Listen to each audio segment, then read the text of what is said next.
ನಮಸ್ತೆ ಸ್ನೇಹಿತರೆ, ನಾನು ನಿಮ್ಮ ಪ್ರವೀಣ್. ಗುರುಭಕ್ತಿ ಯೂಟ್ಯೂಬ್ ಚಾನಲ್ಗೆ ಸ್ವಾಗತ, ಸುಸ್ವಾಗತ. ಒಂದು ಜಾಗ ಇದೆ ಅಥವಾ ಒಂದು ಭೂಮಿ ಇದೆ ನಿಮ್ಮದು, ಅಲ್ಲಿ ಮನೆ ಕಟ್ಟೋಕ್ಕೆ ಆಗ್ತಾ ಇಲ್ಲ, ಅಥವಾ ಈ ಜಾಗ ತಗೊಂಡದ ನಂತರ ನಿಮ್ಮ ಮನೆಯಲ್ಲಿ ದಾರಿದ್ರ್ಯ ಬಂದಿದೆ. ಯಾಕೋ ದುಡ್ಡು ಕಾಸು ಯಾವುದು ಹೊಂಚೋಕ್ಕಾಗ್ತಾ ಇಲ್ಲ ಸರ್, ರೊಟೇಷನ್ ಯಾವುದು ಆಗ್ತಾ ಇಲ್ಲ ನಮ್ಮ ಮನೆಯಲ್ಲಿ, ಈ ಜಾಗ ತಗೊಂಡ್ರ ಮೇಲೆ ಅದು ಆಗ್ತಾ ಇದೆ ಅಂತ ನಿಮ್ಗೇನಾದ್ರು ಅನಿಸಿದ್ರೆ, ಅಥವಾ ಈ ಜಾಗದಲ್ಲಿ ನಾನು ಒಂದು ಮನೆ ಕಟ್ಟಬೇಕು ಅದಕ್ಕೆ ದುಡ್ಡು ಹೊಂಚೋಕ್ಕಾಗ್ತಾ ಇಲ್ಲ ಅಂತ ಏನಾದರೂ ಇತ್ತು ಅಂದರೆ, ನಾನು ಇವಾಗ ಹೇಳಿರುವಂಥ ಪರಿಹಾರವನ್ನು ಮಾಡಿ ನೋಡಿ.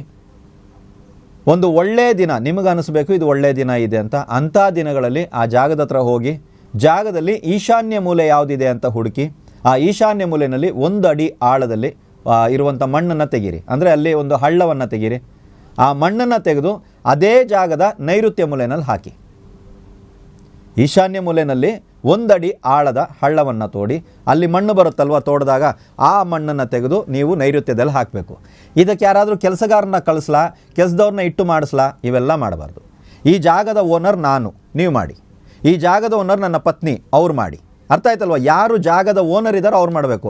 ಸರ್ ಅವ್ರಿಗೆ ಬದಲಾಗಿ ನನ್ನ ಮಗಳನ್ನ ಕಳಿಸ್ಲಾ, ಮಗನ್ನ ಕಳಿಸ್ಲಾ, ಅವ್ರಿಗಾಗಲ್ಲ, ಬೇಡ. 1 ಅಡಿ ತೋಡೋದಕ್ಕೆ ಏನು ದೊಡ್ಡ ವಿಷಯ ಅಲ್ಲ. ಒಂದೇ 1 ಅಡಿ ತೋಡಿ ಅಲ್ಲಿರುವಂಥ ಮಣ್ಣನ್ನು ತೆಗೆದು ಇಲ್ಲಿಗೆ ಹಾಕೋದು. ಇದನ್ನು ನೀವೇ ಮಾಡಬೇಕು. ಅಲ್ಲಿ ತೋಡಿ ಇಡೋದು, ಯಾರೋ ಒಬ್ರು ತಗೊಂಡೋಗಿ ಹಾಕೋದು, ಇದು ಕೂಡ ಆಗಲ್ಲ. ಇದನ್ನು ನೀವೇ ಮಾಡಬೇಕು. ಅದಾದ ಮೇಲೆ ಆ ತೋಡಿರುವಂಥ ಜಾಗದಲ್ಲಿ ಹಳ್ಳ ಆಗಿದೆ ಅಲ್ವಾ, ಆ ತೋಡಿರುವಂಥ ಆ ಗುಂಡಿಯಲ್ಲಿ ಸ್ವಲ್ಪ ಸಾಸಿವೆಯನ್ನು ಹಾಕಿ.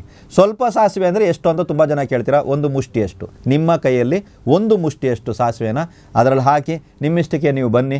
ನಿಮ್ಮ ಜೀವನದಲ್ಲಿ ಈ ಭೂಮಿಯಿಂದ ಏನಾದರೂ ಸಮಸ್ಯೆ ಆಗ್ತಾ ಇದ್ದರೆ, ಈ ಭೂಮಿ ತಗೊಂಡ್ರ ಮೇಲೆ ನನಗೆ ಫೈನಾನ್ಷಿಯಲಿ ಬ್ಲಾಕೇಜ್ಗಳು ಬರೋದಕ್ಕೆ ಪ್ರಾರಂಭ ಆಗಿದೆ ಅಂತ ನಿಮ್ಗೆ ಅನಿಸ್ತಾ ಇದ್ದರೆ, ಸರ್ ಈ ಭೂಮಿ ತೊಗೊಂಡಿದ್ದೀವಿ, ಮನೆ ಕಟ್ಟಬೇಕಂತ ತುಂಬ ಆಸೆ ಇದೆ, ಯಾಕೋ ಈ ಭೂಮಿನಲ್ಲಿ ಮನೆ ಕಟ್ಟೋಕ್ಕಾಗ್ತಾ ಇಲ್ಲ, ಲೋನ್ ಆಗ್ತಾ ಇಲ್ಲ, ದುಡ್ಡಿಂದು ಹೊಂಚಕ್ಕೆ ಆಗ್ತಾ ಇಲ್ಲ ಸರ್, ದುಡ್ಡೇ ಬರ್ತಾ ಇಲ್ಲ ಅಂತ ನಿಮ್ಗೆ ಏನಾದ್ರು ಅನಿಸಿದ್ರೆ, ಈ ಒಂದು ಸಮಸ್ಯೆಗಳು ಪರಿಪೂರ್ಣವಾಗಿ ನಿವಾರಣೆ ಆಗುತ್ತೆ.